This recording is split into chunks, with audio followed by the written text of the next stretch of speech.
নমস্কাৰ এই মুহূৰ্তত জনাইছো অসমৰ প্ৰত্যেকগৰাকী জনসাধাৰণৰ বাবে কেইবাটা গুৰুত্বপূৰ্ণ খবৰ। আজি হৈছে 31 ডিচেম্বৰ। আজিৰ দিনটোতে অসমৰ লগতে ভাৰতবৰ্ষৰ বিভিন্ন প্ৰান্তৰ পৰা কেইবাটা গুৰুত্বপূৰ্ণ খবৰ যুগুত কৰা হৈছে।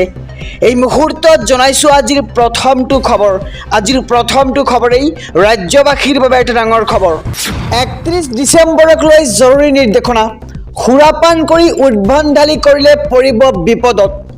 তীক্ষ্ণ নজৰ ৰাখিব এইবাৰ আৰক্ষী প্ৰশাসনে। ৰাজপথত মদ্যপান কৰি গাড়ী চলালে কঠোৰ ব্যৱস্থা ল'ব এইবাৰ প্ৰশাসনে। পথ সুৰক্ষাৰ ক্ষেত্ৰত অধিক কঠোৰ হ'ব প্ৰশাসন। আৰু 31 ডিচেম্বৰত অধিক সক্ৰিয় হ'ব আৰক্ষী আৰু পৰিবহণ বিভাগ। অসমৰ প্ৰতিটো পথত থাকিব আৰক্ষী প্ৰশাসন আৰু অসামৰিক পোচাকত থাকিব আৰক্ষীৰ লোক।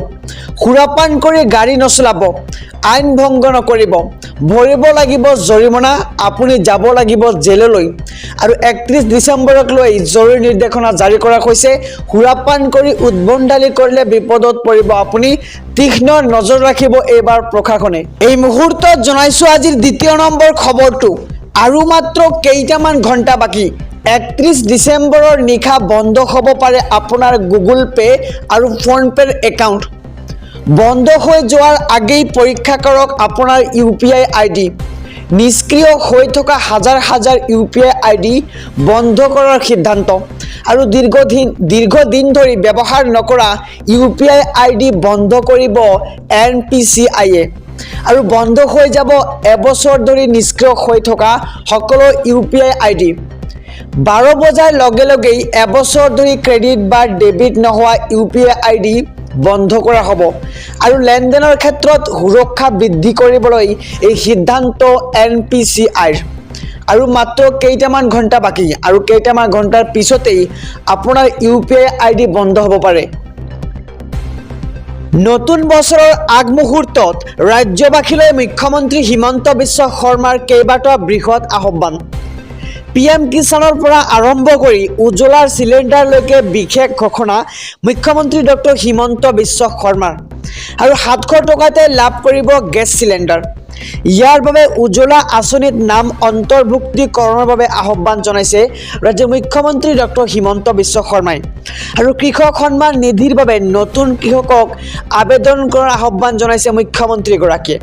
নতুনকৈ 12 লাখ কৃষকে লাভ কৰিব কৃষক সন্মান নিধি আঁচনিৰ ধন। ইয়াৰ বাবে কৃষকক আবেদন কৰাৰ আহ্বান মুখ্যমন্ত্ৰীগৰাকীৰ। বিকশিত ভাৰত সংকল্প যাত্ৰাত কৃষকে কৰিব পাৰিব জিলাই জিলাই আবেদন।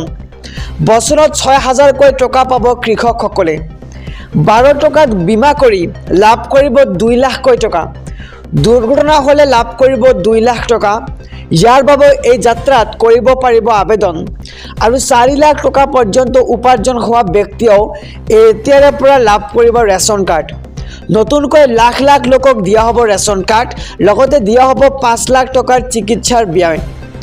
নতুন ৰেচন কাৰ্ডৰ বাবে বিকশিত ভাৰত সংকল্প যাত্ৰাত কৰিব পাৰিব আবেদন। ঘৰ নোপোৱা লোকেও এই যাত্ৰাৰ সময়ত কৰিব পাৰিব আবেদন।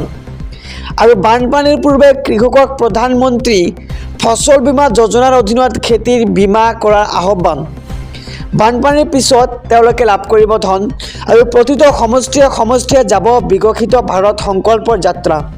এই যাত্ৰাৰ সময়তে ৰেচন কাৰ্ড, কৃষি বীমা, ফচল যোজনাৰ বাবে কৰক আপুনি আবেদন। আৰু গহপুৰত এই ঘোষণা মুখ্যমন্ত্ৰী ডক্টৰ হিমন্ত বিশ্ব শৰ্মাৰ। ধৰ্মীয় সংখ্যালঘু লোকলৈ হিমন্ত চৰকাৰৰ ডাঙৰ উপহাৰ। 5ম শ্ৰেণী উত্তীৰ্ণ হ'লে লাভ কৰিব ই-ৰিক্সা আৰু চিলাই মেচিন। মুছলমান সহ আন ধৰ্মীয় সংখ্যালঘুক চৰকাৰে দিব স্বাৱলম্বিতাৰ পথ।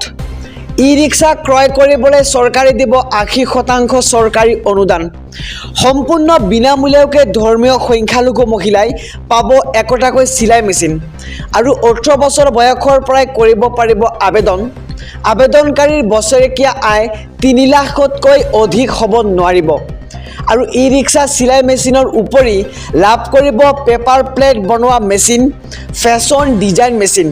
আৰু আবেদনৰ বাবে লগ ইন কৰক amdb.assam.gov.in ৱেবছাইটত আৰু আবেদনৰ বাবে লাগিব ঠিকনাৰ প্ৰমাণপত্ৰ, ভোটাৰ কাৰ্ড, বছৰেকীয়া আয়ৰ প্ৰমাণপত্ৰ। ধৰ্মীয় সংখ্যালঘু লোকলৈ চৰকাৰৰ নতুন বৰ্ষৰ এক বিশেষ উপহাৰ, পঞ্চম শ্ৰেণী উত্তীৰ্ণ হ'লে লাভ কৰিব ই-ৰিক্সা আৰু চিলাই মেচিন।